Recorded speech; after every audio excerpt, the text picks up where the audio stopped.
sound back. Niggas and gone. Yeah, let's go.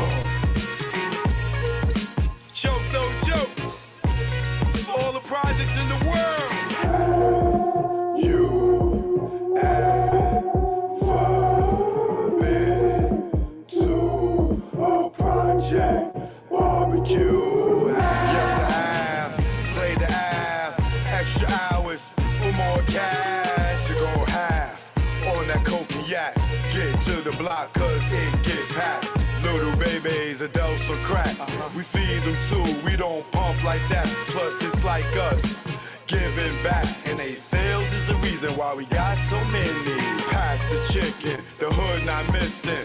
Muslims said don't put pork on chicken. They got on Al about that, they thought he didn't listen. He wasn't been touched from them government missions. But they forget that when they bite that chicken, this is when the players get knocked, cause it's hot out. The sexy show out, glowing with the back glass on the mouth.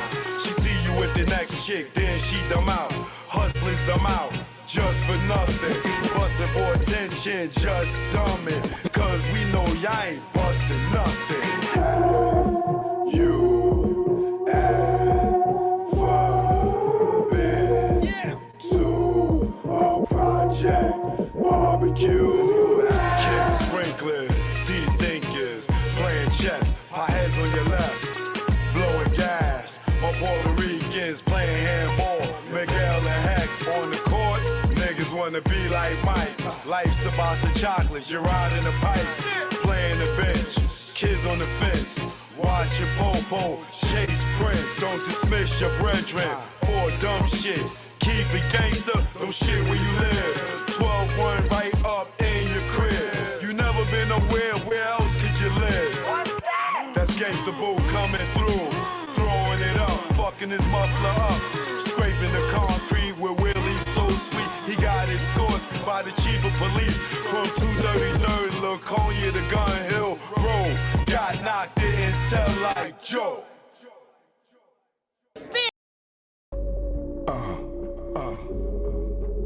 Choke, no joke. You already know. Y'all know I love that cooch. You know what this is. I love that cooch. Yeah. It's the A thing. Clean cooch. Let's go. Yo, what's up? My nuts when I wake up. Got more than wood and I just bust one. And mahogany, I'm Ron Osley. Between the sheets, and she want to ski. And just shout with me with what I thought was pee. She rolled the D, her water broke B. Not pregnant, but baptized me. I'm down for more love, but change the sheet. She said, please, I want more. Next thing I know, mattress dripping the floor from her juices. Oral had me stoned, had a Corinne and Medusa in one. And when I look in her eyes, between her thighs, I tell you no lie, ain't shit won't buy. I rob and take it, for me to taste it. Red Lobster, pussy, biscuit, freshly baked. Eat that coochie all night. She sprayed my face like Shook Sprite. I love her. I eat her coochie all night. She sprayed my face like Shook Sprite. I love her. Suck my nuts when I wake up. Got more than wood and I just bust one. In mahogany, I'm Ron Osley. Between the sheets, and she want to ski. And just shout with me with what I thought was pee. She rolled the D, her water broke B. Not pregnant, but baptized me. I'm down for more love, but change the sheet. She said, please, I want more. Next thing I know, mattress dripping the floor from her juices. Oral had me stoned, had a Corinne and Medusa in one. And when I look in her eyes, between her thighs, I tell you no lie, ain't shit won't buy. I rob and take it, for me to taste it. Red Lobster, pussy, biscuit, freshly baked. Eat that coochie all night. She sprayed my face like Shook Sprite. I love her. No palm tree, the trees in the palms of dealers and fiends. Late night roam the streets. Weed is weaker, but it's cheaper. Not many chicks frontin' like divas. Out west, every chick's a model like Eva, and you know I'm far from believing her. So I'm G'ing her like she G'ing me. Banging in LA is a different thing. At the end, you either dead on the bang, getting out, doing better things. On Sunset, where they hang. Hollywood, where they hustle for change. Times Square here, it's the same. No matter where you go, you'll find a lane. On the west, they kick it with Kane. On the east, trees the social thing. East Coast, West Coast, East Coast, West Coast. Grab your raps, roll it up. If you rap, West Coast, East Coast, West Coast, East Coast, West Coast. Grab your glasses, take a toast. If you rap, East Coast. When I'm on the west and I'm doing my thing, don't offer me coke or your nose I bang. Friends don't offer other deadly things. Thanks for the hospitality, we'll still hang. I won't judge you, leave me as I came. On the road to success, top of the game. Eat all the finer things in the food chain. Teach my kids to do the same. Whether East Coast, West Coast, East Coast, West Coast. Grab your raps, roll it up. If you rap, West Coast, East Coast, West Coast, East Coast, West Coast. Grab your glasses, take a toast. If you rap, East Coast. You gotta love life and offer wonderful things. Being to travel is a privileged thing. Came back to the east, air wasn't fresh. Streets filled with trash, various people in the ass. It's easy to tell who's upper middle class. Police and racism, same as crash. Back to where they not social, where they less vocal. When they don't know you, be careful who show you around the East Coast, West Coast, East Coast, West Coast. Grab your raps, roll it up. If you rap, East Coast, whether East Coast, West Coast, East Coast, West Coast. Pop your bottles and toss the cork. If you rap, West Coast. Both coasts are known to give you fame. Got paparazzis playing cameras your way. Got you bobbing and weaving like Cassius Clay. Most thugs turn Muslim in older days. Change their name to Allah they pray. Probably till they decay.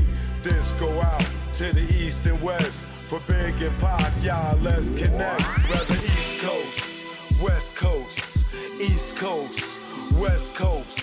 Grab your raps, roll it up. If you rap, West Coast. Whether East Coast, West Coast, East Coast, West Coast. You can't get the West without the ES. So it's manifested that we connect. You know what it is. Choke, no joke. Learn from mistakes, baby. You know what it is. Greg on the track. Rest in peace, baby. Either war, we here now. You know what it is. Choke, no joke. About to do a little smile treatment, you know. Yeah.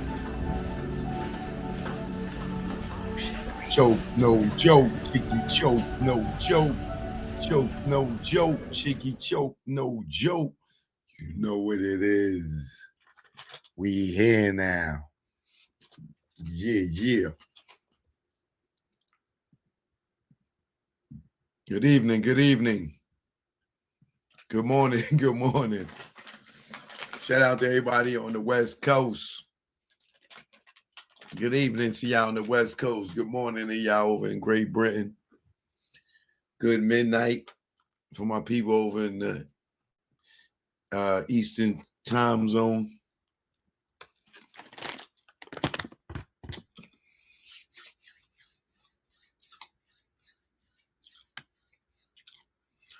Shout out to Tasha Rain, Vintage, yo.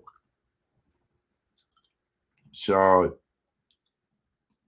Steady grinding.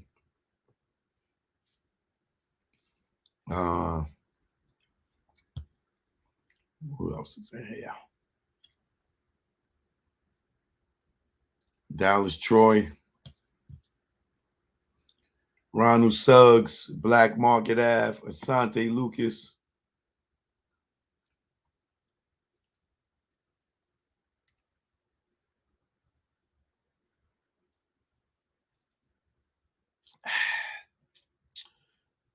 Pat Moore, C Dub, James Blackburn. My man Zan ran through it all. Payday, Cypress TV, Steady Grinding. Gina B said Friggity. Oh, here they go. Y'all see I'm on. Y'all calling.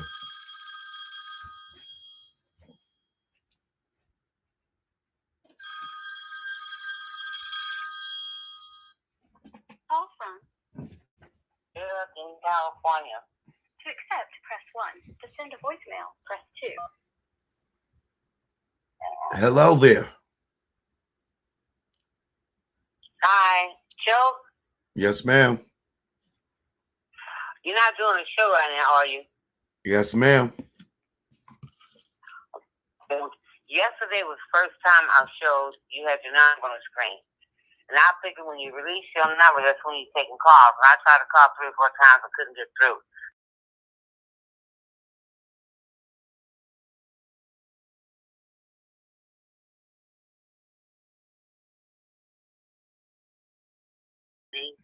Tupac was like a son to me. And my grandkids started me watching YouTube. So my name is Suge, but after my aunt, she was been 100 because I look like her and act just like her. When my kids were playing baseball, football, they used to call me Suge Day and him Suge Night. But anyway, I want to give you some information when you have time. Okay. So I'll call you back, or you want to take my number and call me. You pull it, look it up, and show on your screen. All right, I got you. I got your number. I'll call you back. Okay, thank you. You're welcome. Thank you. Bye-bye. Speak to you soon. Mm-hmm. Shout out to Miss Suge.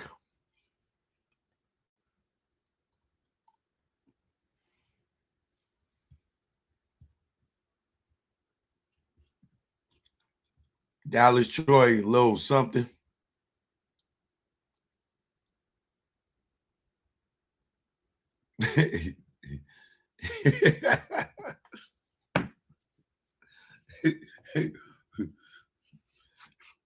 Can you call my number, man? And Big Smoke, can you call my number and ask me that question?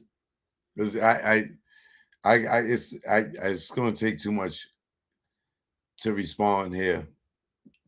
And put the number on the screen for you. Can you call and ask that question? Because I got questions that you're gonna have to answer back.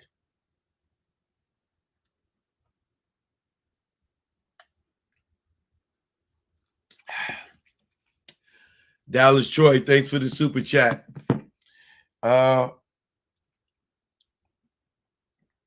Big Smoke, here go the number.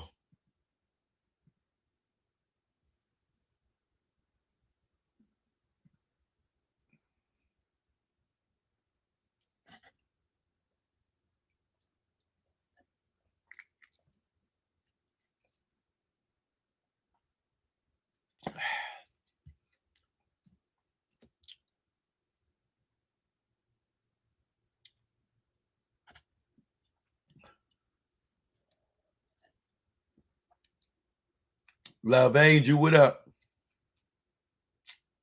You ain't been around in a minute.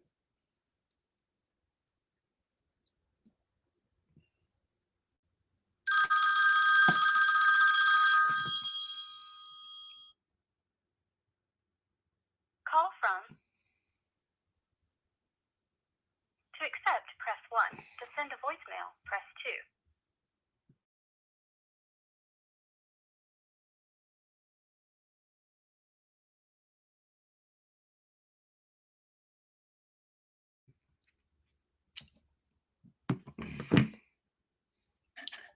I guess they didn't want to talk.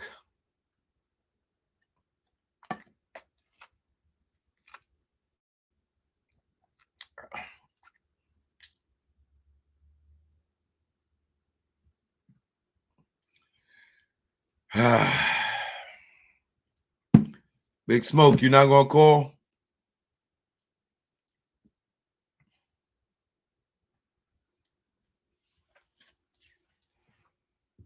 I be so tired of hearing this, man. I need to. What is West Coast politics?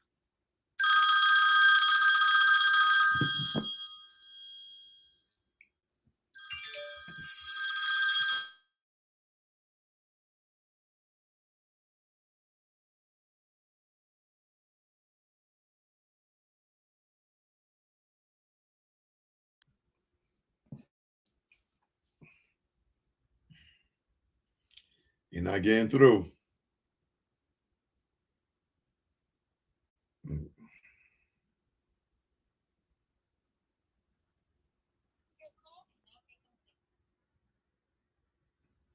Again, one more try. And then I'm getting into it.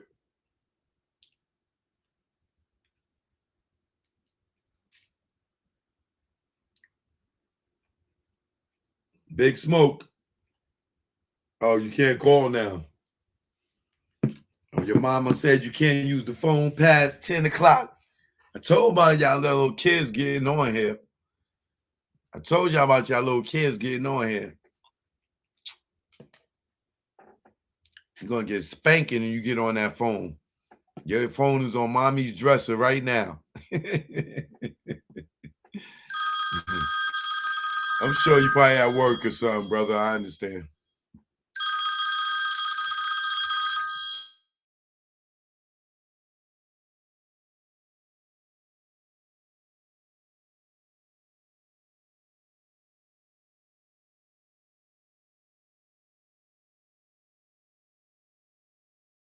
What do you know about the West Coast?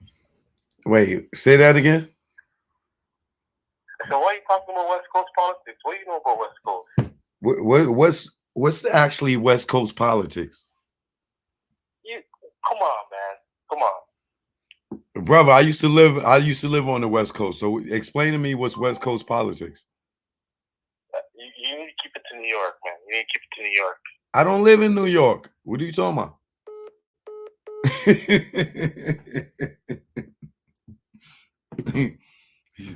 These niggas is crazy, bro.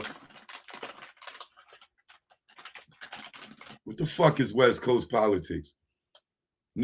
Tupac is from New York. Tupac was born in New York. What are you talking about? I don't live in New York.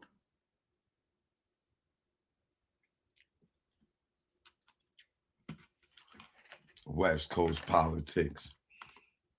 Fuck out of here. You sound you from the Caribbean, nigga. They got to know talking about West Coast politics. Where island you from? What boat you got off? He wasn't from California. That nigga was from the Bahamas.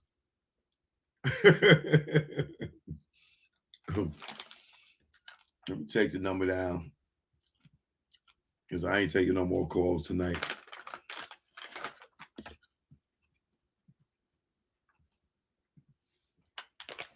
West Coast politics. Is Puffy from the West Coast? Ain't he involved in this? Or his name is in it? He's from the West Coast. That's West Coast politics. Okay. Okay. Was all the Outlaws from the West Coast? Oh, okay. Okay. Was Zip from the West Coast? He's involved in this too, right? His name is mentioned, right? That's West Coast politics? Oh, no. Okay. Okay. Mike Tyson? That's West Coast politics? It's a Mike Tyson fight. That's West Coast politics? Or maybe because it happened in Detroit.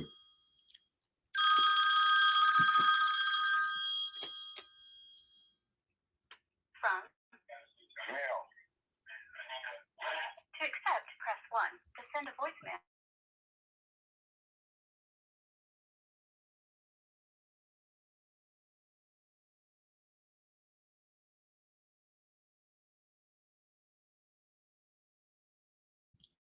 phone is off. Don't waste your time calling. For the rest of the night or until I say so, the phone is off. Okay? We ain't dealing with y'all West Coast politic niggas that live over in Nebraska trying to disguise your voice like you from San Diego or something. West Coast politics. Do they think only the people from the West Coast love Tupac? Do y'all think that the West Coast killed Tupac, nigga? Y'all killed him, right? You talking about West Coast politics. Didn't y'all kill him? He didn't die in New York, you know. He died by his own side. If you wanted to call that his side, the West Side, he died on the West Side by West Coast politics.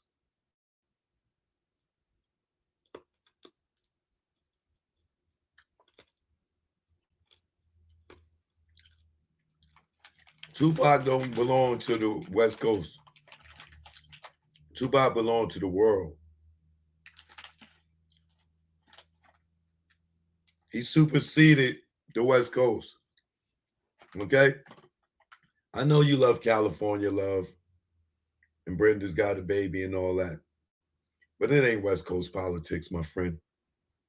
Okay? Don't fall in love with a coast. Don't fall in love with your block. Don't fall in love with your avenue. Because you don't own the West Coast, nigga. You don't own California. You don't even own Los Angeles. You don't even own something as small as Compton. You don't even own a block, a street. Do you even got a street name, sir? Please, sir. Let me do my thing. But I used to live on the West Coast too, okay? So I could talk about West Coast politics. I'm not a local guy like you. And FYI, I haven't lived in New York in decades. Okay? I'm a Rolling Stone. Wherever I lay my hat is my home. I travel the world. The world is my playground, brother. I don't stay in one spot. Be like me. Make the world your playground. Live in this state for 2-3 years. Move on, go try another state. You don't like that? Stay there for 5 years. Go try another state. You'll meet a lot of good people that way. You'll meet some bad ones, but you'll meet a lot of good people. And you'll have a hell of a network after a couple of years or decades. Just gave you some game. So since you want to stay local and talk West Coast politics, or I can't stay out of West Coast politics, I'm about to get into the Keefe D case. You know Keefe D used to come to New York, right? He used to come see Zip in New York. Zip code, you know that's in Harlem, right? That ain't West Coast politics, right? Okay, you stay out of East Coast politics, nigga. Keefe D came to New York. Tupac is from New York, all right? Suge Knight used to hang in New York. So you stay out of East Coast politics.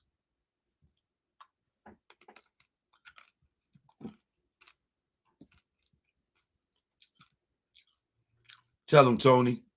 You see the NY and Tony name? Stay out of Tony, top of New York, nigga. Stay out of New York politics.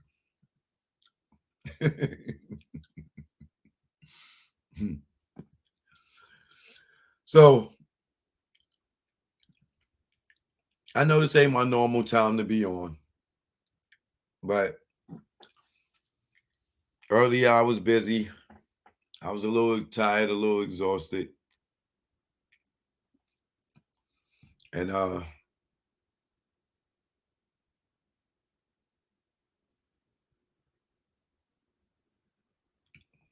who is that? Shout out to A. Malik. I ain't gonna butcher your first name.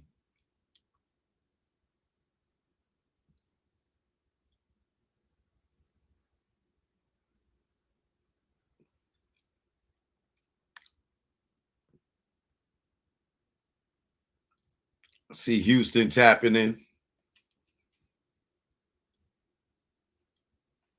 Okay, so I don't even know where to begin, man. But what I won't be talking about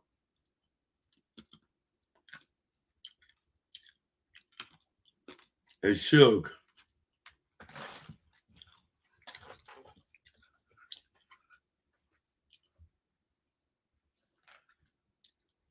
Whatever we ever talked about, it will remain confidential. I want to see how much lies your man keep telling. How many of y'all got a chance to watch the movie The Usual Suspect? Did y'all get a chance to see it yet?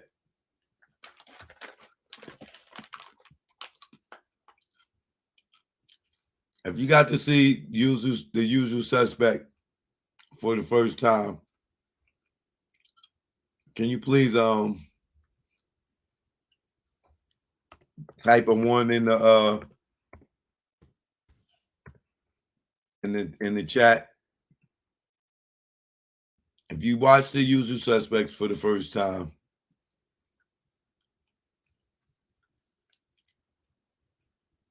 please let me know.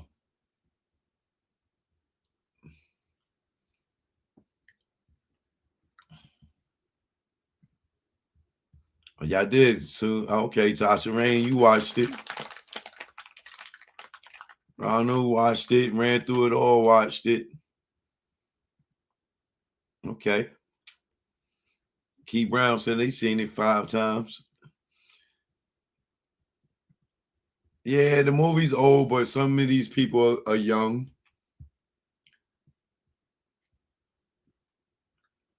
One, two, three, four, 5. Now, if you watch the movie, going from left to right, the guy with the red shirt is number 1, and the guy all the way on the right, number 5, is number 5. From 1 to 5, which number, if you watch the movie, which number is Keefy D?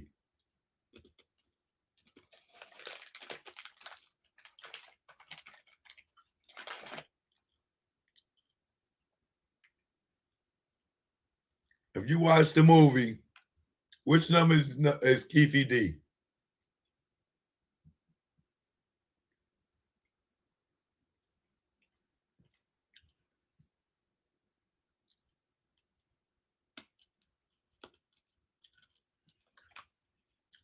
Some of y'all ain't watched the movie.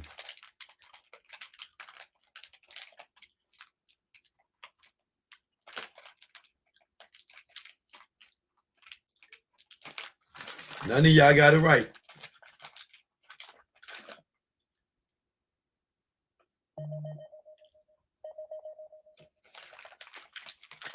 Wow. I thought y'all watched the movie.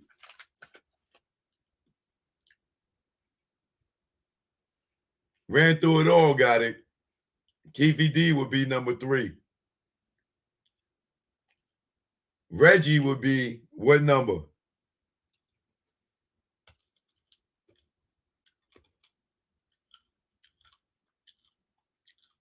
What number is Reggie in that lineup?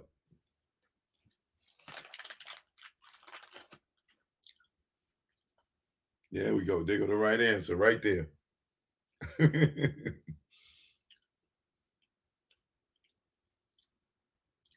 All y'all that said 1 is wrong.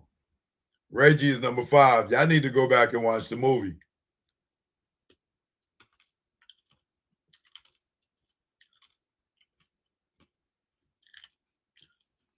20 Twin got it. Something like that. Reggie's 5 all the way. If you did not see this movie, I'm going to need you to go and watch it. The Usual Suspects. In a world where nothing is what it seems, you got to look beyond. Does that make sense?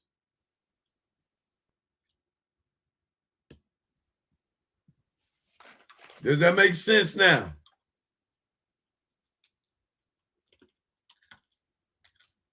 When you go back and watch this movie, KVD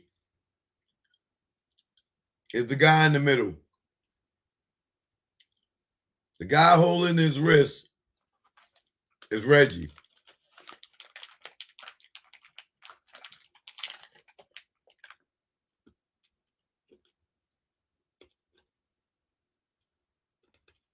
Okay? You see the slogan to the movie?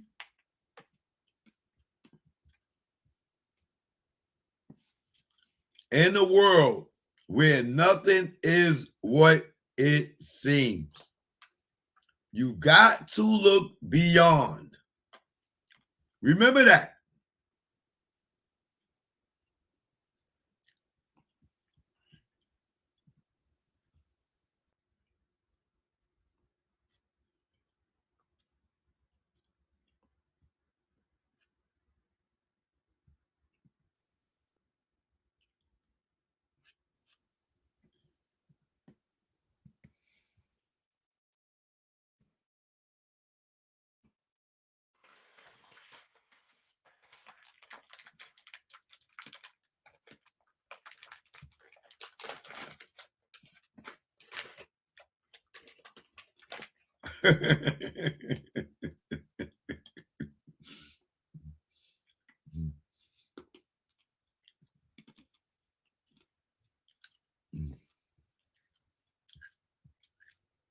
This is Gray Caden talking to Reggie.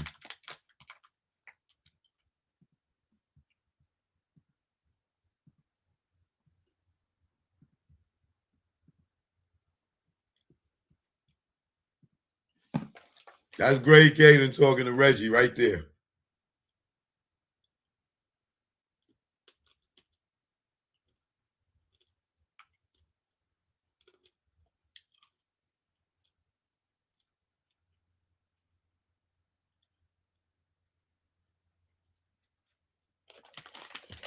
So when you go back and watch it, it's going to make sense to you.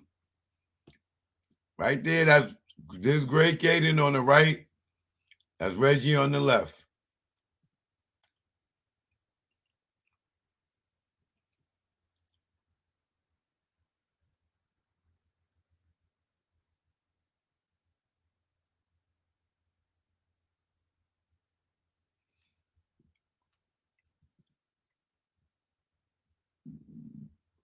This Gray Caden and his partner right there talking to Keefe D.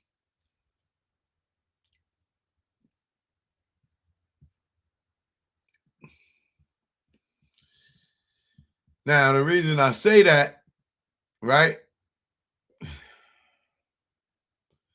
is because of this. Where is it at? Okay.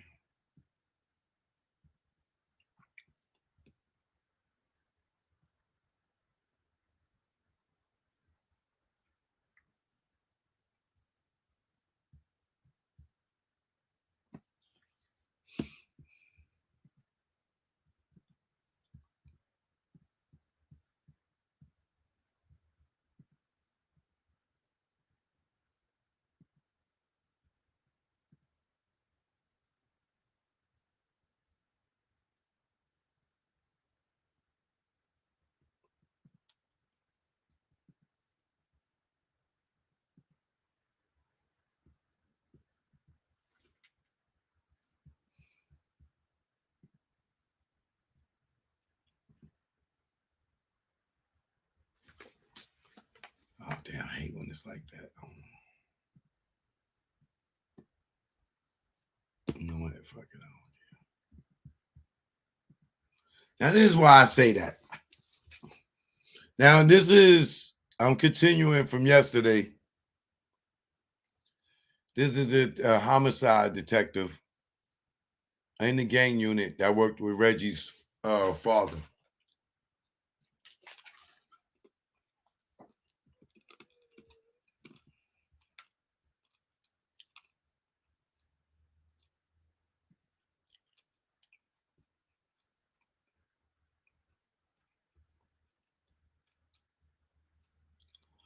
And would that further escalate the need for retaliation for Mar Pyru? Let me go back so y'all know what the question was. And so, relevant to your expertise.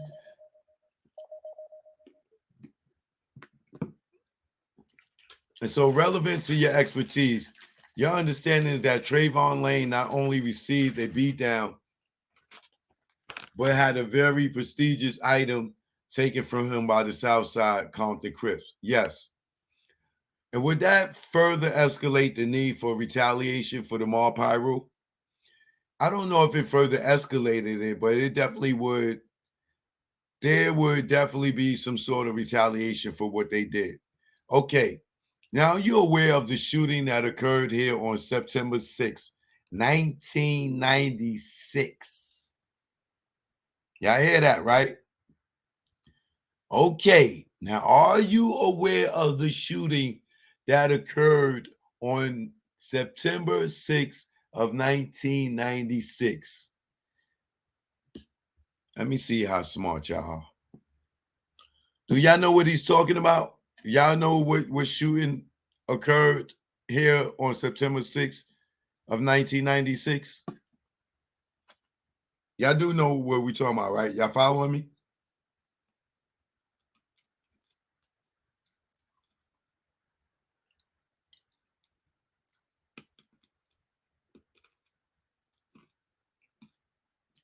Everybody don't type it once. Do anybody know what the shooting happened on September 6th of 1996?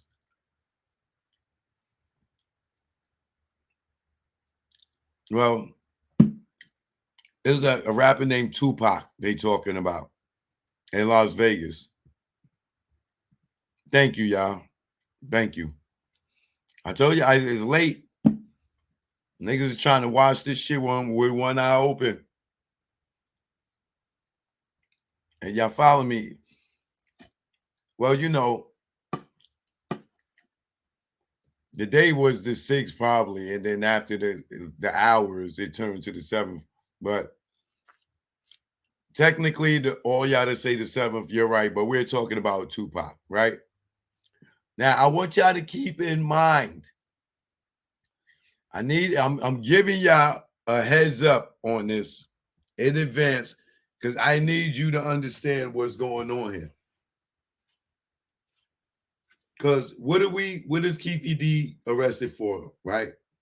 To find out if he had any involvement in the Tupac killing. Prior to this, nobody has ever got arrested, right?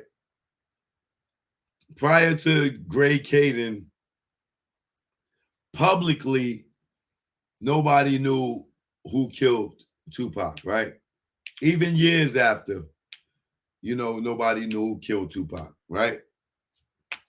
Okay, now keep in mind that this cop right here works for Reggie's father, and he's in Compton on September 6th or 7th when Tupac got shot. All right? Now y'all following me, right? I got y'all up to speed. Listen to the testimony.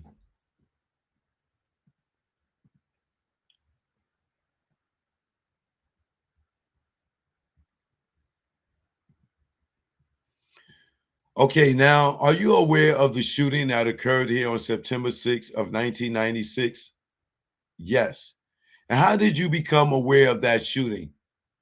Well, I was home when I received a call from my boss, who was Reggie Wright Jr.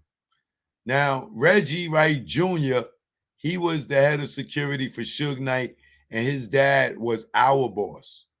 So after the Tupac shooting, he called his father and told him, hey, Tupac and Suge were just shot, and they saying it was Southside Crips.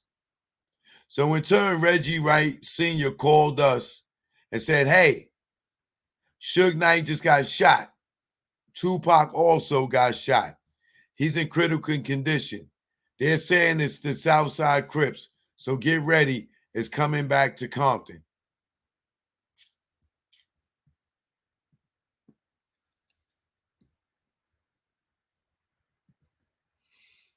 Now, who can tell me what's strange about that?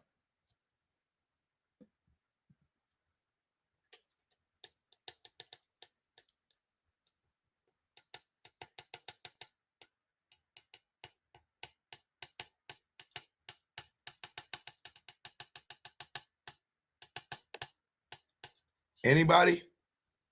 Who can tell me what's strange about that testimony? There you go. There you go.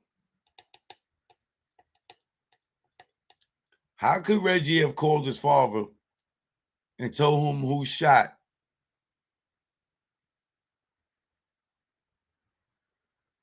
within an hour of the shooting?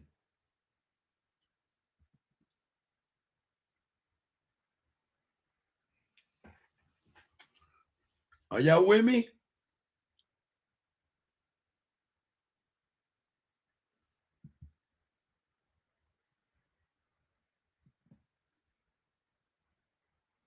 Are y'all with me? Y'all following me, right? I think y'all following me. There's enough people that said it. Uh-huh. Uh-huh. Y'all woke now.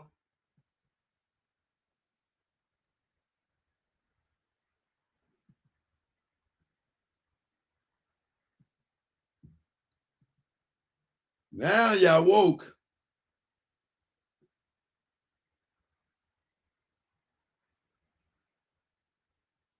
Okay, now y'all woke. Right? I'm going to let y'all look at that for a second so y'all can read it yourself.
Let's continue.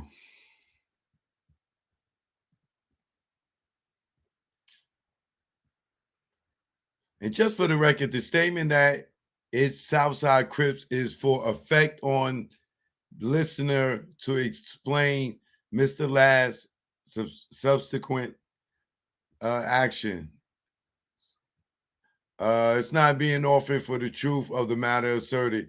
Does anybody have a problem for taking that for the effect of the listener and not for the truth of the matter asserted? Seeing no hands? All right. So why would that be relevant to you if there's a shooting like that all the way in Las Vegas? Well, because because we're going to have a war as a result of this, because these guys were two of the biggest hip hop stars and around the two biggest hip hop stars around, and plus they had Mal Paru has their entourage, so they were going to retaliate against these guys for shooting Tupac and Suge Knight. So when the war started in Compton, and it kind of just, to me as a gang expert, reiterate information we were getting from Las Vegas was true. How y'all getting information from Las Vegas if y'all don't know who shot him 27 years later?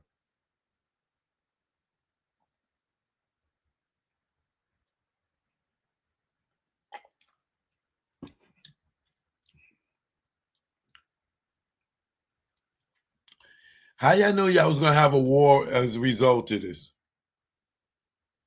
How y'all even know the South Side did it that y'all would know that y'all gonna have a war? Now you mentioned a war that started. Can you tell us a little bit about the immediate aftermath of the Tupac shooting as it affected Compton?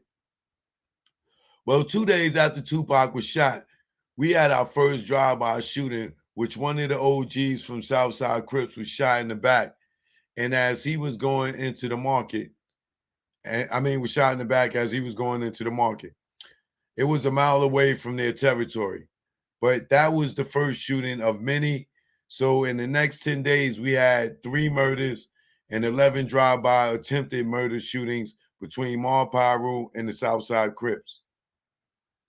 It happened in the city of Compton. So we had a very violent war going on as a result of what happened in Las Vegas. Y'all knew this, and it took y'all 27 years to arrest this nigga? Is what y'all telling me. So is it fair to say that even for a place as violent as Compton, the violence escalated between Southside Compton Crips and Mal Paru in the immediate aftermath of the Tupac shooting here? That's correct, because prior to the shooting of Tupac, besides them just being natural enemies, their territory, they're a mile away from each other. So we didn't have anything going on. No shootings between these two at the time until after the Tupac shooting. Now I want to show you. So I'm going to show you what's been previously marked as grand jury exhibit number 8. In order to help Las Vegas and you figure out what was going on here, both here and in Compton. Did you at one point have LAPD officers, Compton PD officers come here and try to identify people at the MGM? Yes, my partner, Tim Brennan, he went to Las Vegas to try to assist Las Vegas with their shooting of Tupac because they had a tape and they wanted Tim to identify some of the members. And then have you since that time had an opportunity to review the tape yourself? Yes. They played the video. And I'm going to ask you if you recognize anybody in this video. Okay. If we can pause here at 18 seconds into the grand jury exhibit number 8, it appears to be there's a fight or a beating occurring in the middle portion of the video. Is that correct? Yes. Can you, if we play it slow or, play it a little bit, can you recognize any of the folks that are involved in the beating? Yes. Who do you recognize? That guy right there in the all white and black hat. That's Buntry. And it's Alton McDonald. His nickname is Buntry. And he was one of the people that you had previously discussed as being a Mal Paru member who's also associated with Deathrow Records. Yes. Can you pause right there?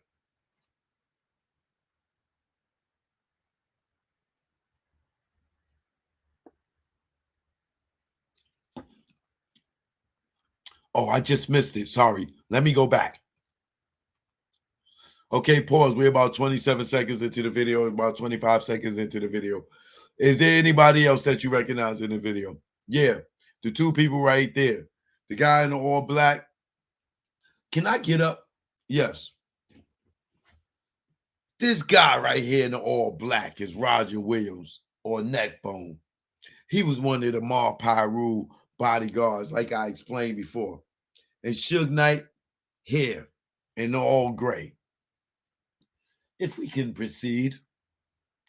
Having reviewed this video previously, you were able to tell who the victim was of the beating. Yes. Who was that? Orlando Anderson. And that's the same Orlando Anderson who's a hardcore gangster of the South Side Compton Crips. That is correct. Would a beating like this be consistent with your understanding of retaliation for an incident that occurred, the incident that occurred at the Lakewood Mall? Yes, definitely. Hold on, where's my logo at?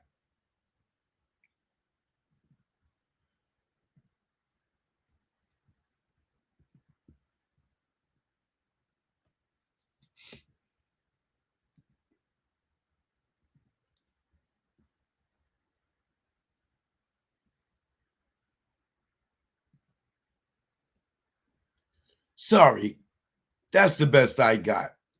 Is the person who's taking the beating, that's Orlando Anderson? Yes. Can you see Mr. Shakur involved in this video also? It's hard to see. He's in there? I can't. Okay, immediately walking away. Do you see Mr. Shakur just ahead of Mr. Knight? Yes. I'm going to show you Grand Jury Exhibit 42, which is another video.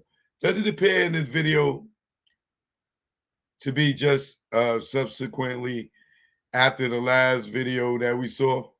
Yes. Okay. And do you recognize the people who are walking towards the exit of the casino? Yes. It's the all aforementioned people that was there during the beating. And now, I think we'll have a little bit better view of Mr. Shakur. That's him right in the front. He's in the front of Suge Knight right there. He's in the front, and then Suge Knight. Then Bunchy just took off his hat, and Trayvon Lane is right behind him. Were you familiar with someone by the name of Frank Alexander? Yes, he was one of Suge Knight's bodyguards. He wasn't a gang member. He worked for Reggie Wright Sr. No, Jr. I'm sorry. Pausing it right here. Do you see Mr. Alexander? Yes, he's in the black. He's out front there. Is it fair to say that this video is depicting members of the Deathrow entourage leaving the area of the beatdown of Mr. Anderson? Yes. And does it appear that along with the people that you identified with the Deathrow and or the Mar Pyru, along with various members of the crowd, are leaving the MGM Grand? Yes. You had mentioned this war that occurred as a result of the Tupac shooting. Did you guys have a nickname for the war that occurred? Was it called the 10-Day War, or am I just making that up? Objection, Your Honor. Leading. You just told me what the fucking name of the war was, bro. Well, I had said that before, but I didn't know it was a nickname. It's something that you referred to the aftermath of the Tupac shooting. You referred to it as a 10-day war before. Remember?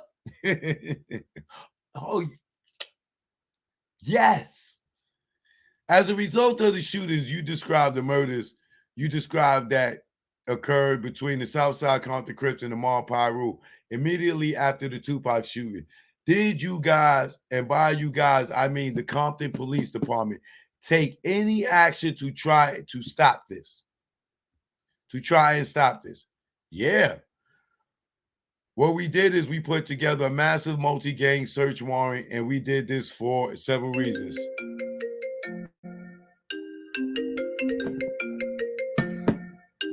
Hold on, y'all.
My bad, y'all.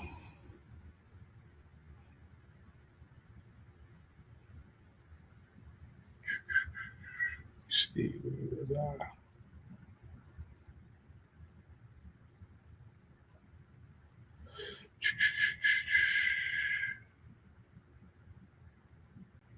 Yeah, what we did is we put together a massive multi-gang search warrant, and we did this for several reasons. First, to send the message that, hey, you got to stop killing each other.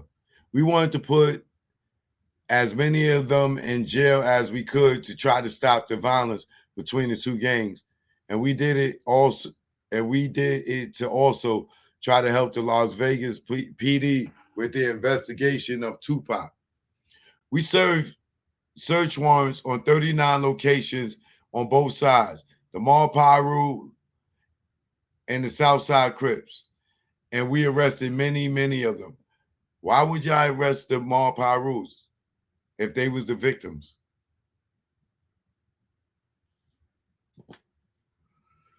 Okay. Now, among the people residents that you did search warrants on, was Orlando's resident one of those? Yes. Was DeAndre Smith's residence one of those? Yes. Was Terrence Brown one of those? Yes. And was Dwayne Keefe D. Davis one of those? Yes. Now, is it fair to say, to your knowledge, no firearm used in the murder of Tupac was recovered? That's correct.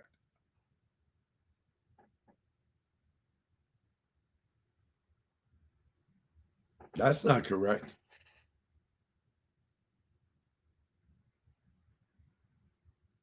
What happened to the gun they found in Corey Edwards' house that matched Tupac murder?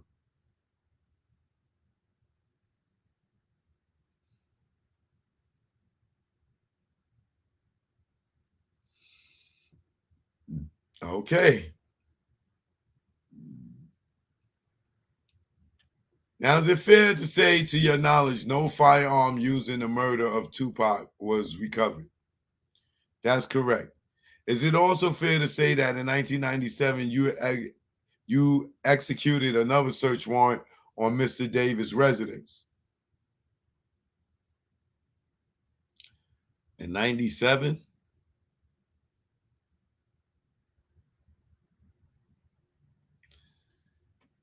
Okay. Is it also fair to say that in 1997 you executed another search warrant on Mr. Davis' residence? Yes.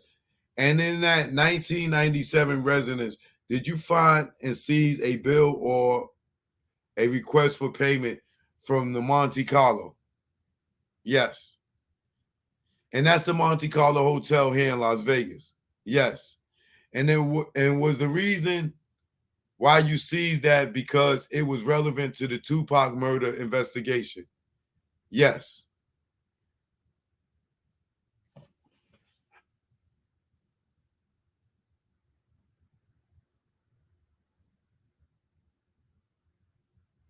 So y'all telling me that wasn't enough right there?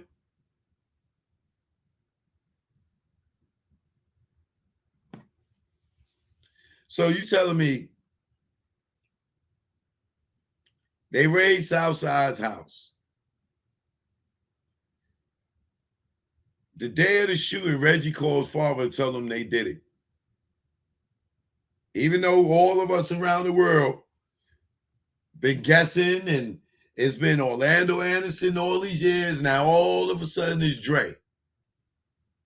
But Reggie and them knew. Reggie called his father the same night and said it was Southside. Y'all go and run up in Keefy D house, and he got a receipt that puts him in Vegas that night.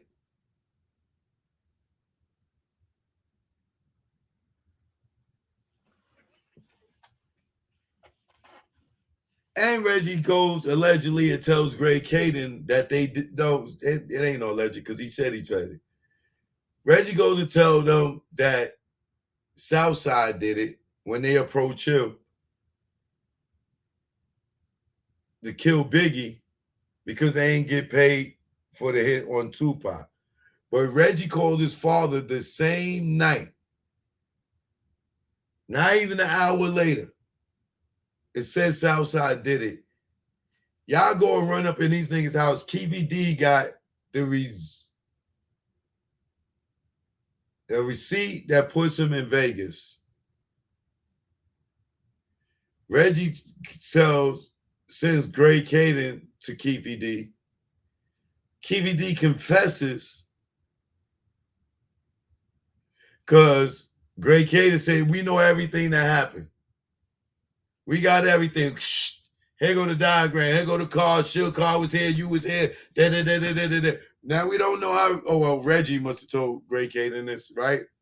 But here go Greg Caden, them showing Keefy D everything that happened. And he ain't say one motherfucking word yet. Right?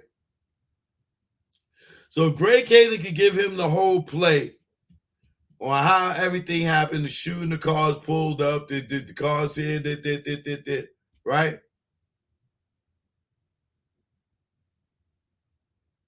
Before Greg Caden was told and got all that information, Reggie already knew that Southside did it from somehow. Reggie's father knew Southside did it because Reggie called him from Vegas and told him they did it. The detective lad knew that Southside did it. So how did it get all the way to Greg Caden years later? Greg Caden get a confession from this nigga and then send him over to Vegas. They give him a proffer agreement. He tells them what happened.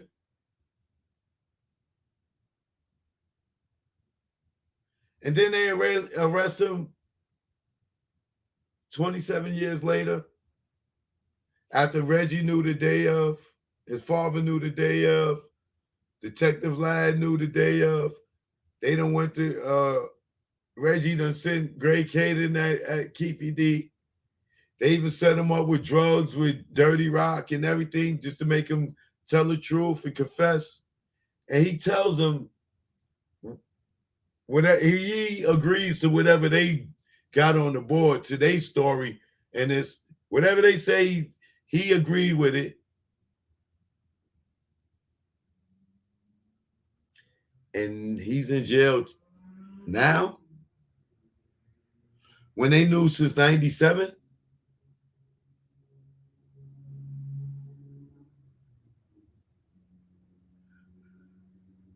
So why now? Why now? Is there a big fish y'all using Keefy D for to get? Is this just to get to strip Puff and the ninth ended with 3 balls and 2 strikes?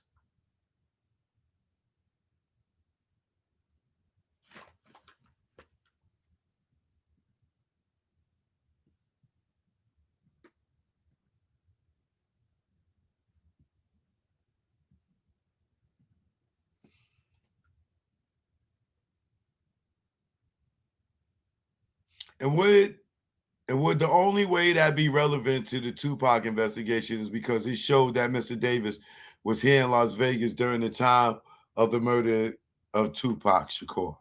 Yes. All right. The state has no further questions for this witness. Do any members of the grand jury have any questions for Mr. Ladd? Yes, ma'am. Correct me if I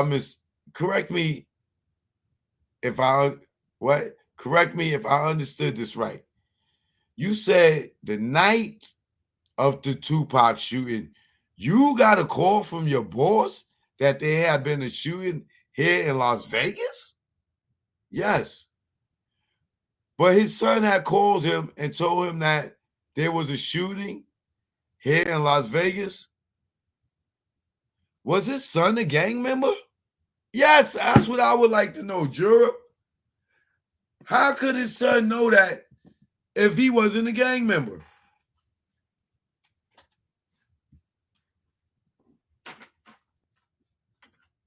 Y'all see this?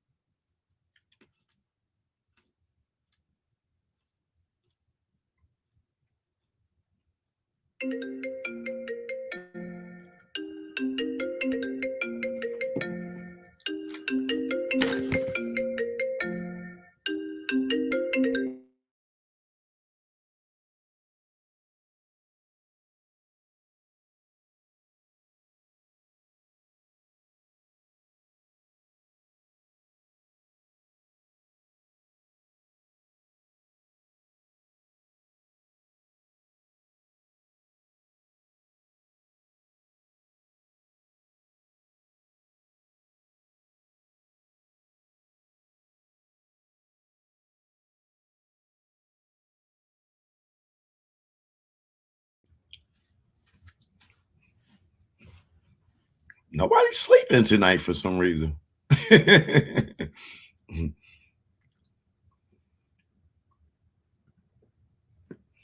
But his son had called him and told him that there was a shooting here in Las Vegas. Was his son a gang member? Now, why do you think the jury is asking this cop? How the fuck Reggie knew who did the shooting if he wasn't one of the gang members in the car?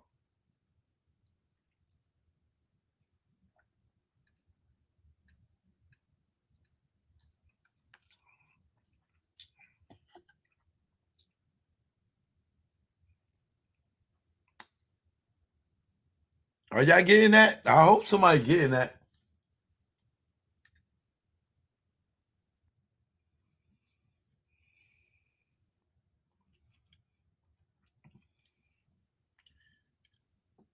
I hope y'all following that. This is a juror asking the cop, how the fuck did Reggie Wright know to call his dad and tell him for him to call you and tell you what happened the night of the shooting?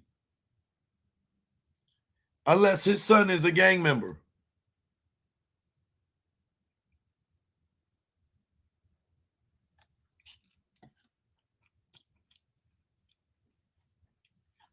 I hope y'all following me, man. Because I'll be having to go slow for the slow dummies because niggas will still be believing this nigga. This is the night of the shooting, y'all. It's 27 years later and nobody told about they didn't know who killed Tupac. Oh, it was rumored Orlando did it, this, that, and that.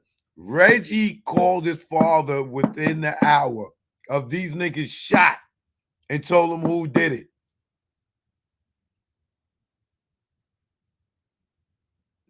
And we all sticking around 27 years later, clueless. But you tell Reggie called his father that night. Let me move my logo so y'all can read that for yourself. By the juror. Correct me if I understood this right. You said the night of the Tupac shooting, you got a call from your boss that there had been a shooting here in Las Vegas. Yes. But his son had called him and told him that there was a shooting here in Las Vegas. Was his son a gang member? Very good question.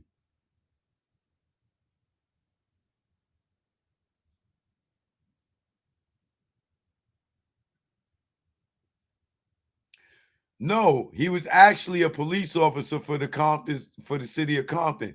He retired because he got injured in a car accident, but he grew up in the same area as Suge Knight. So Suge Knight offered him, hey, if you start the security company, we can do Deathrow Records. So he hired him to be his security team. Did he know his dad was a cop? Yes.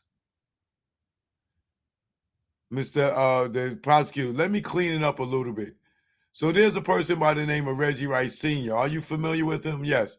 And when you say he was your boss in the mid-90s in particular, what position did Reggie Wright Sr. hold? He was a lieutenant, and he was in charge of our gang unit. And just so we have a little context, was Mr. Wright Sr. knowledgeable about the gangs in the Compton area? Yes. Probably more knowledgeable than I am. And was he kind of like a mentor to you? Yes. And was he somebody that had like was he not somebody that had a lot of respect within Compton, both as a police officer and just having grown up in the neighborhood? Definitely yes. Now, he had a son, is that right? Yes. And what was his son's name? Reggie Wright Jr. So they have nicknames: Big Reggie, Little Reggie, Senior, Junior. How do you tell the difference between the two, who you're talking about? Well, the age differences for one.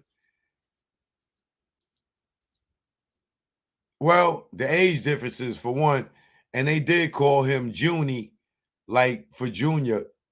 Junie. Oh, little Junie, little bird Junie. Okay, and you call Senior boss, right? Yeah, all right. And so you had mentioned that Reggie Wright Jr., the son of the lieutenant, was he a lieutenant or a captain? Lieutenant. The lieutenant of the gang unit, his son was at one point a member of the Compton Police Department. Yes. And you had mentioned he had gone on disability and left the police force. Is that right? That's correct. And then when you had relayed to this grand jury that, and then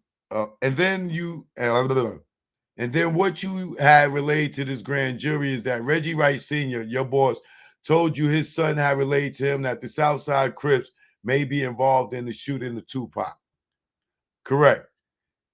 And that affected how you were going to do your job going forward in Compton. Correct. Oh, again, just so it's abundantly clear that this is offered not for the truth of the matter asserted, but for the effect on the listener, and the listener being Mr. Ladd. And what was your understanding of Mr. Wright Jr.'s role with Death Row? He was the head of security for Suge Knight. He had his own security company called Right Way Security. So he hired basically people like Frank Alexander and off-duty police officers to work on the security team. So is it a little confusing because on one level you have Reggie Wright Jr., Frank Alexander, who are not gang members doing security. Is that right? Yes. Then you also have Neckbone, Buntree, Trayvon Lane doing security for Deathrow Records. That's correct. So was it your observation a little odd to have both active gang members and non-gang members working together to do security for Death Row? No. Because, what do you mean no? Oh my God.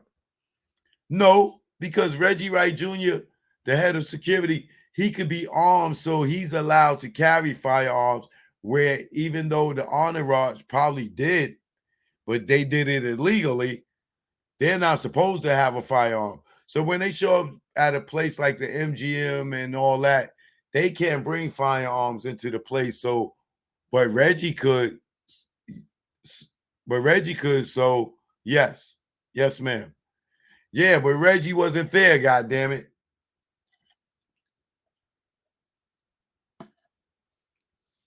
So the jury asked a question. So Junior had previously been a police officer, but went to go work at Deathrow Records. He was no longer a police officer. That's correct. Did you say he was hiring people that were off-duty police? Yeah. A lot of police officers try to make extra money doing security work, so he hired some people from Compton and from LA to do security with him because they could be armed. So the gang members that were a part of security, who paid them? Suge Knight. Okay. It's totally separate from, yeah, that's what I wanted to get. Yeah, that's what I wanted to get. You know, thank you. And just for the grand jury's identification, we expect to have Reggie Wright Jr. also available to testify at these proceedings. Oh, we know that nigga testifying. In all your investigations, was it ever found that Tupac was gang affiliated? No. But at the time of this incident, he kind of showed his allegiance. He was only with Death Row 11 months before he got killed. But during that time, he put a mob tattoo on his arm, and he was even given a pinky ring that said MOB on it. That stood for, you know, members of Bloods. So he wore this ring. So he closely associated himself with these guys, and he tried to show his, I believe he tried to show his allegiance to these guys when the fight occurred at the MGM. And as you were talking about earlier, at the beginning of this conversation, retaliation is big. Retaliation and respect is a big part of the gang culture. Is that right? It's everything to these guys. It's the way they live their lives. Let me put my logo back up.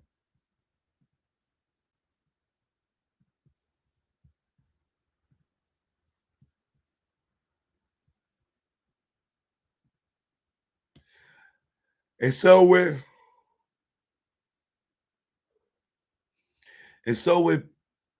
Tupac participating in the beatdown of Orlando Anderson as retaliation for the incident that happened at the Lakewood Mall, that would be consistent with somebody trying to endear them or associate themselves with the Mar Pyru. Correct. Right. Correct. Any other questions? I do. I'm sorry. So with your history in the gang unit, this was the first incident that Tupac was ever involved in? Which incident are you talking about? The incident at the MGM. Duh. Oh, well, prior, he had never done anything. He had never done anything outside of the MGM that would have put him on the radar of the gang unit. Wait, he had never done anything outside of the MGM that would have put him on the radar of the gang unit? No, not while he was with Deathrow Records. Not while he was with Deathrow Records. Now, when he was with Bad Boy Records, he got into a lot of trouble. And that's his past history. This nigga was never with Bad Boy. What the fuck are they talking? Hey, yo, bro, they are making up this shit. Yo, Puff, man, you better get a lawyer, bro. You better get a lawyer, bro. They is trying to paint this picture so fucked up, bro.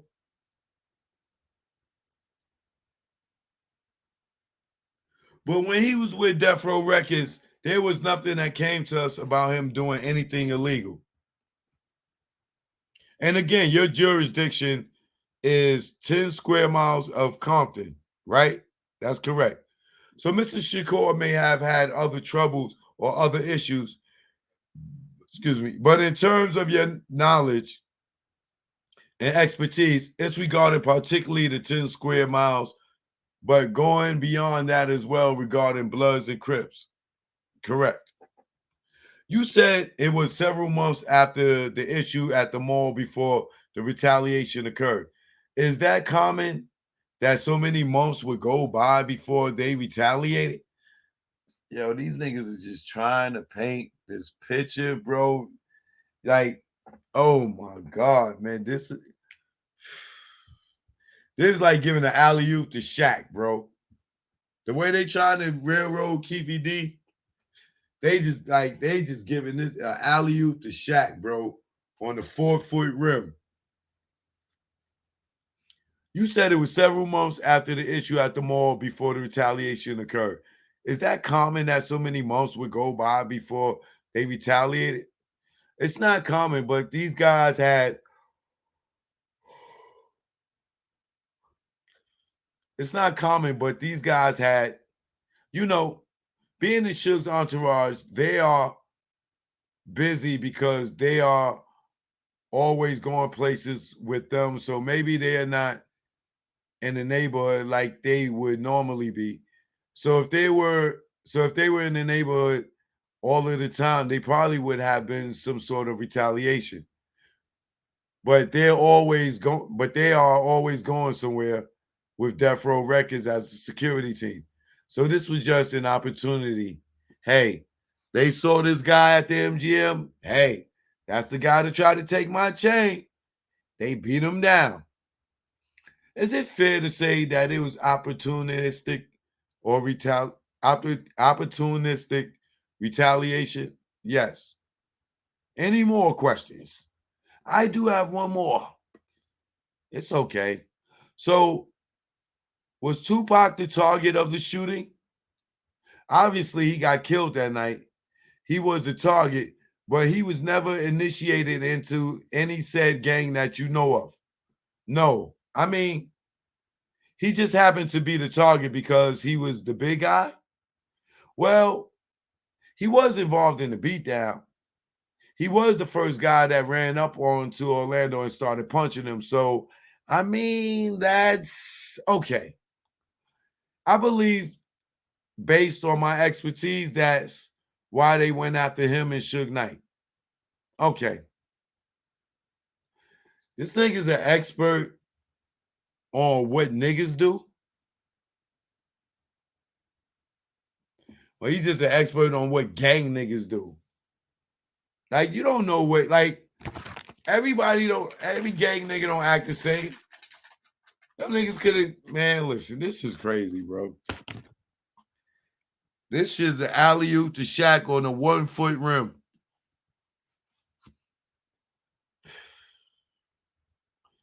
So Suge Knight could have been a target also. Well, I believe he was too. I think he was also shot too or grazed in the head, I believe. Just one quick question. The necklace from the fight, did they ever take it? During the time I got the information, we were told that it was taken, but I later found out that they never got the necklace, but they tried to.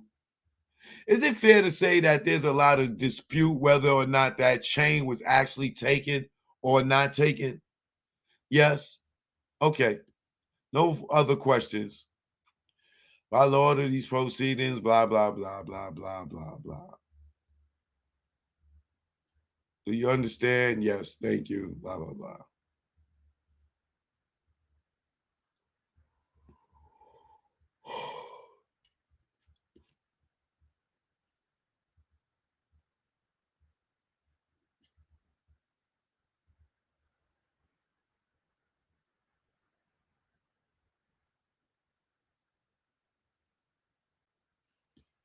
So Leonard Jefferson is the guy that took the picture.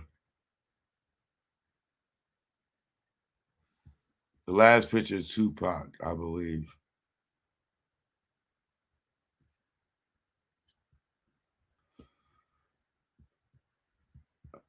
All right, I'm gonna get to his joint in the morning.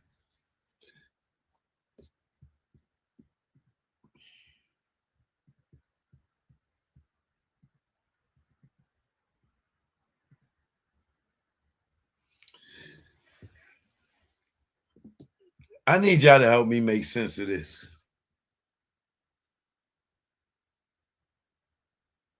If they knew who did it since the day of the shooting,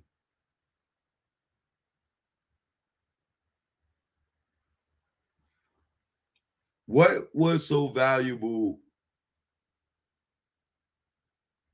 Why was Keith D and the rest of them, if they knew the day it happened, why did they let Orlando die, Keith, Big Dre die, Terrence die, and wait till Keefe D gets 60 to arrest anybody? If they knew it the day it happened. If they knew it the day it happened, why are we waiting almost 30 years later?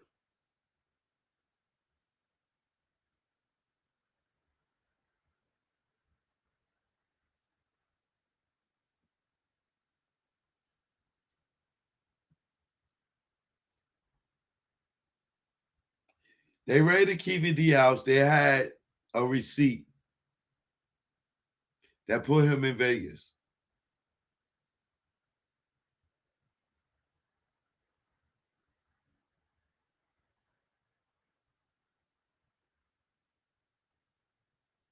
They had Orlando, they had Dre, they had all of them.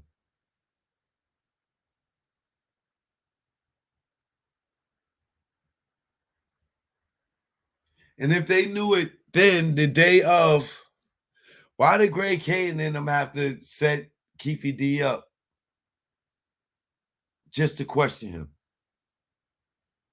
Why did Greg Kane make Keefe D, allegedly make Keefe D just ride with this story? Why when Greg Kane had him and he confessed, even though he had the proffer agreement?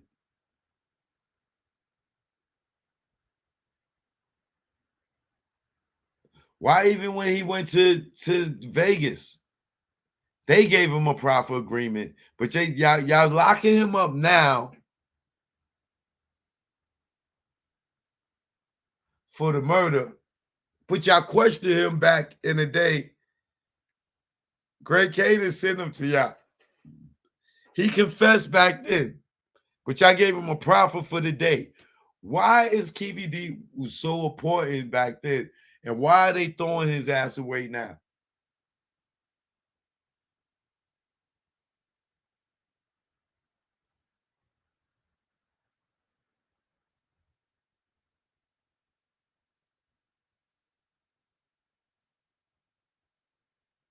Why they didn't arrest him back then, y'all? Why was he so valuable to them back then? But now they want to throw him away now.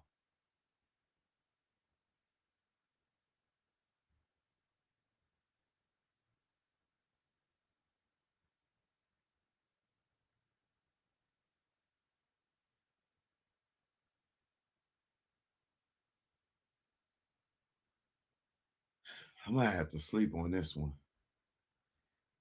We know for a fact Reggie knew and told his father the day of who did it, even though nobody else seemed to know, but he knew.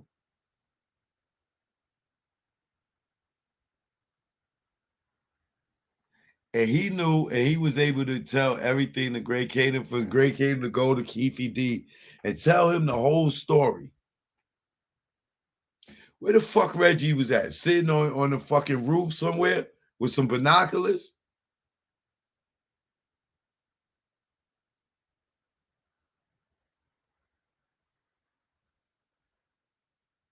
How did Reggie tell his father the same night? The same night. And you tell me we get ready to deal with a goddamn trial 27 years later, and they knew this the same night? He called his father, and his father called another officer and told him. But y'all didn't, nobody told Michael Moore. Nobody told Frank who did it. Huh?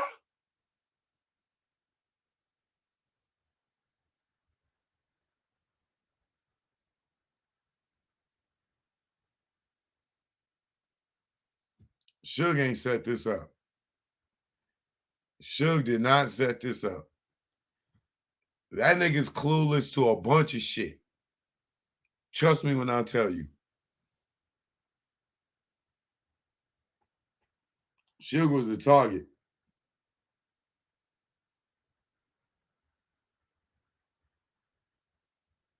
How did these niggas know the first night that how it happened? How did they know? Fuck, how did they know? Reggie called his father the same night and told him Southside did it. His father called one of his other officers, said Southside did it, spread the word. That's how the word got all through the streets before they even got back that they did it.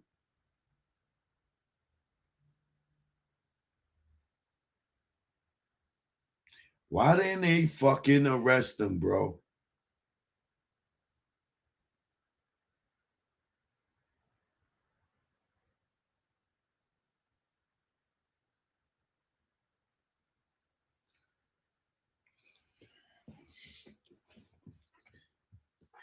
This is gonna sound fucked up, and I hate to say it, but I gotta say it. Black people's lives ain't worth shit to some people. There's no way in hell this nigga called his father and didn't even leave Vegas and told him who did it. And here we are reading the fucking transcripts for a grand jury 27 years later. Yeah, you mean tell me y'all let his fucking mother die? And y'all knew all along?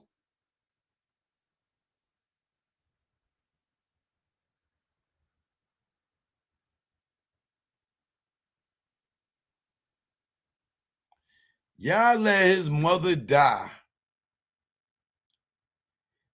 And y'all knew who killed him that night.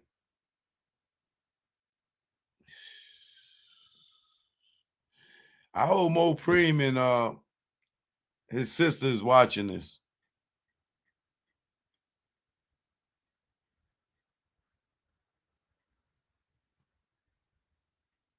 This dude called his father the same night, y'all. Do y'all understand we are 27 years later and he called his father the same night?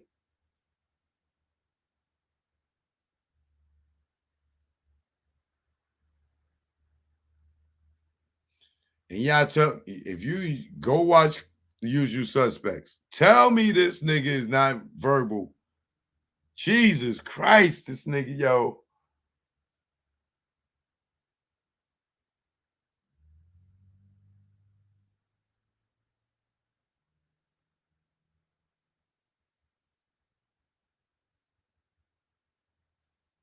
This is bugged out.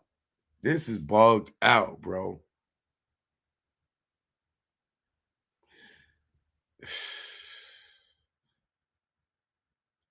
This is bugged out.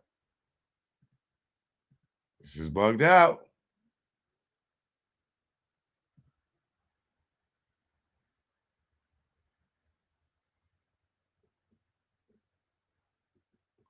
Yeah, I'm gonna come back in the morning and continue with the dude Leonard, the guy that took the last picture of Tupac and Suge in the car. My mind, I'm just trying to wrap my mind. I'm trying to come up with a theory to why.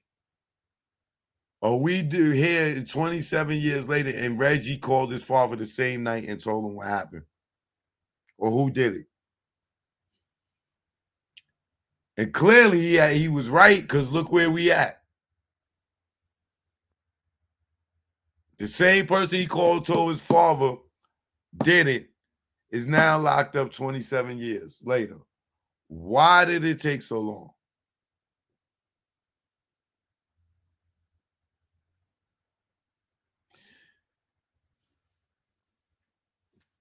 Allegedly, here's a theory. Allegedly,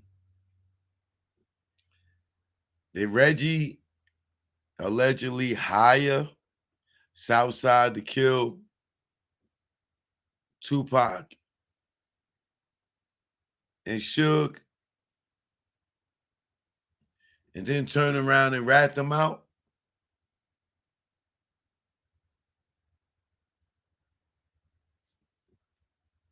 Because I'm sure Reggie and Keefy D are friends. We seen that. They proved that on YouTube. Could Reggie have allegedly hired Southside to get rid of Suge and Tupac, and they put that whole plan together? Orlando Anderson was in on it. Keefy D was in on it. This is just alleged. This is all alleged. I'm just saying. Because that would make sense to why Reggie would have known who did it without being there.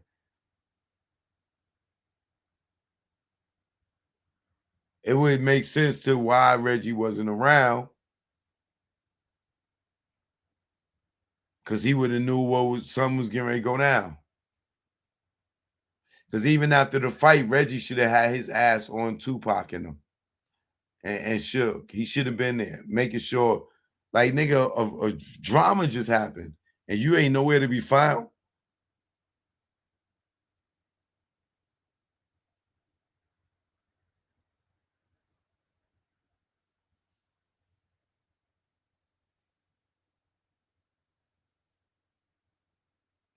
Why was Keefy D so valuable to them? And why now he's not worth shit to them? Or is he worth...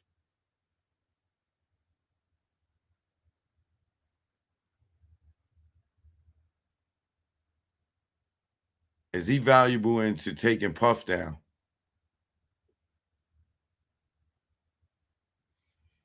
Could the powers that be mad at Puff and they gonna use this to take him down?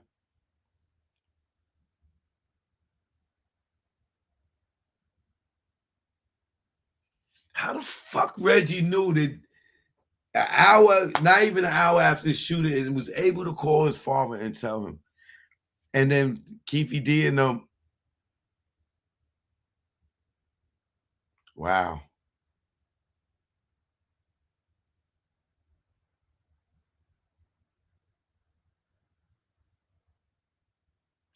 I think I even remember when Tupac Resurrection came out. I don't even think they had the theory of the South Side in that shit.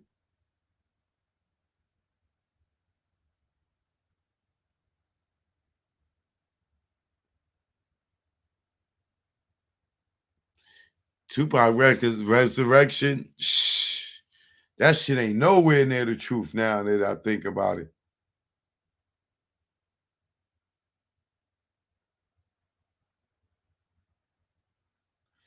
How did Reggie know?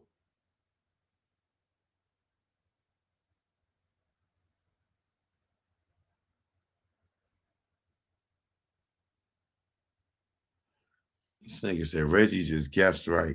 Oh my God. You need to go watch The Usual Suspects, whoever you are.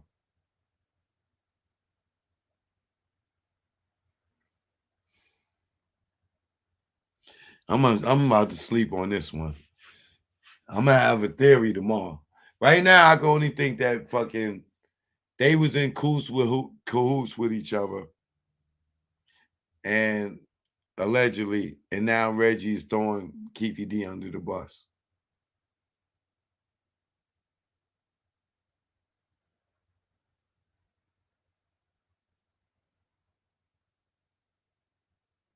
Wouldn't it be interesting if Keefy D came out and said fucking Reggie and them hired him to do that shit? That shit would be so fucking cold, bro. But don't worry, this case is gonna lead right back to the Biggie case. And I want to see Reggie lie his way out of that one too. I would love to see his testimony in that shit. This is crazy, man. Choke no joke. I catch y'all in the AM. Peace. Oh yeah. My man had to come through and make sure it went through. Y'all niggas is in trouble. Choke no joke. I ain't no joke, the mixtape. We here now. You already know. Let's go. Choke chillin', got away from them billin'. Ain't shit really changed though, I'm still that villain. I'm making money with rhyme, fuck black on black crime. Beef and money don't mix, like Muslims and swine. I'm talking milk, penicillin, y'all be illin'. Y'all be thinking y'all killers, with your school fits grillin'. Yo, hit that subscribe. Make sure y'all subscribe to the new channel. Make sure y'all subscribe to the new channel too, all right? Here go the link. Here go the link for you. Here go the link. Subscribe to the new channel too. Choke no joke, you already know. Let's go. Kick that bullshit to me. Y'all be wet though like Bruce Lee and Brandon and Hearst on the highway to heaven. Man, you making mad threats and stuck in one section. I'm OBP like Naughty, making connections. Talking under your breath, get you something you don't need. 2 fully loaded Max, filled up with heat. Nigga, you sweeter than 30 days for a body. Pop shit to these niggas. See me walk by me, but I ain't looking for no beef. I don't eat bologna, but I bring a whole cow. If you run up on me, shiesty. Try me and hype me to peel your wig back like 10 cent icy. Bring it, stop bluffing. I got your threats, they mean nothing. I respond like Bond. I come through, I'm bombing. Playing bodegas, flipping Montega. You tan in the Jacks, I tan in Jamaica. Faker, wouldn't bust if he raped ya. Your chick out blazed her, hit it like Jada. While you blew up a pager, had to breathe like Vader. Your star at war, with the lightsaber. I'm here to lyrically tear your red, nigga, you a spear. I jack you up, now you out of here. Throw me on the 600. Now fucking nigga hummin', blowing down 8th Ave with a bad bitch blunted. I take it there. Y'all niggas don't want it. Y'all niggas don't want it. Y'all niggas don't want it with no joke. Who you thought it be? Represent the NYC. Bring it on if you niggas want some of me. Have y'all niggas feeling it like Jay-Z. No joke. Who you thought it be? Represent the NYC. Bring it on if you niggas want some of me. Bronx King like the LORD-FINE-SC. And that bullshit y'all do, y'all niggas don't stress me. Oh yeah, and you already know, either war what it is. Choke no joke, I ain't no joke. The mixtape, we here now.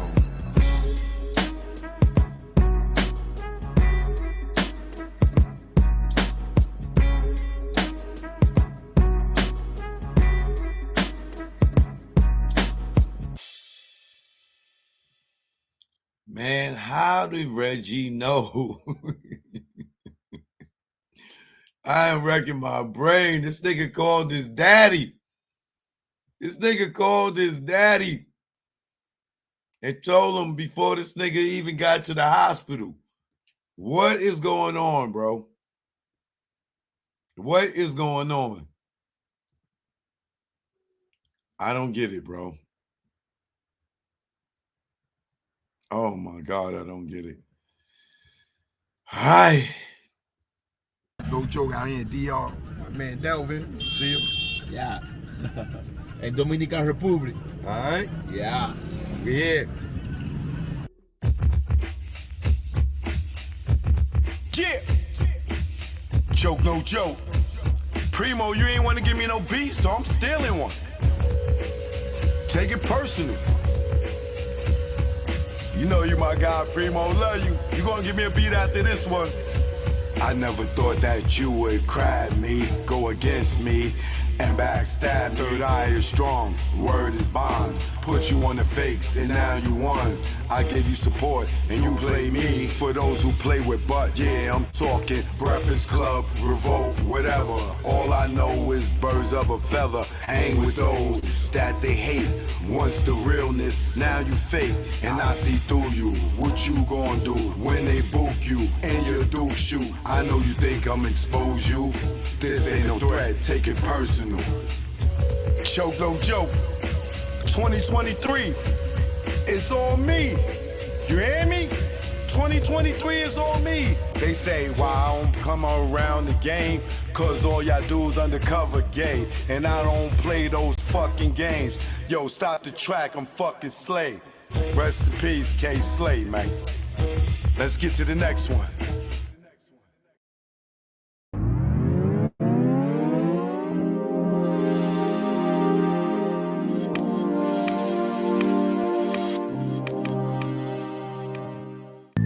Check it out.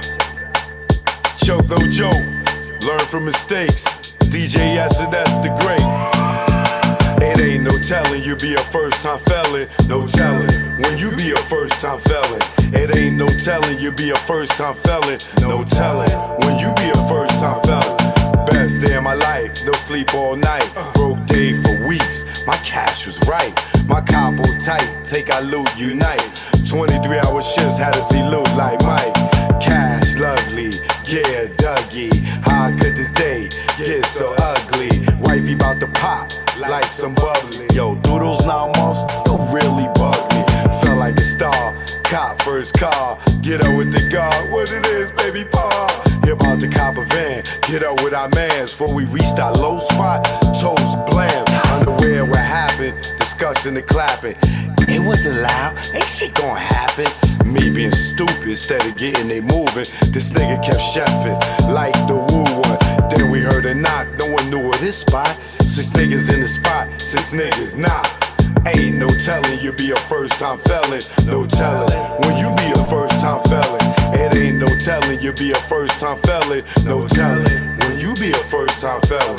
It ain't no telling you be a first time felon. No telling when you be a first time felon. I'm in the precinct all damn even. This good cop, bad cop shit got me steaming.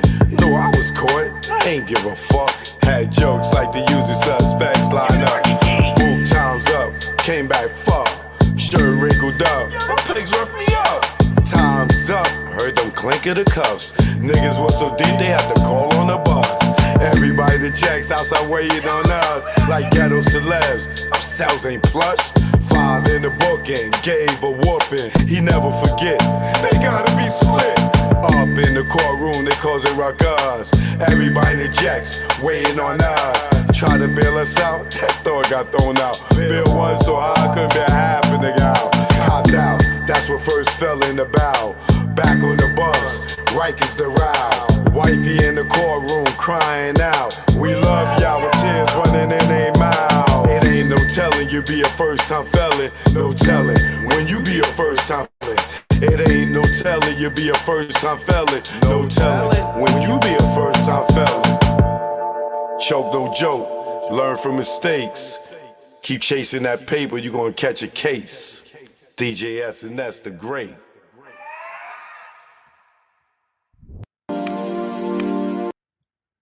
Good night, children. Y'all go get some sleep. Shout out to Said Fred in the building. 2020. Good night. What's that? Lee 8? Lay 8? I don't know. You can over here with the Roman numerals.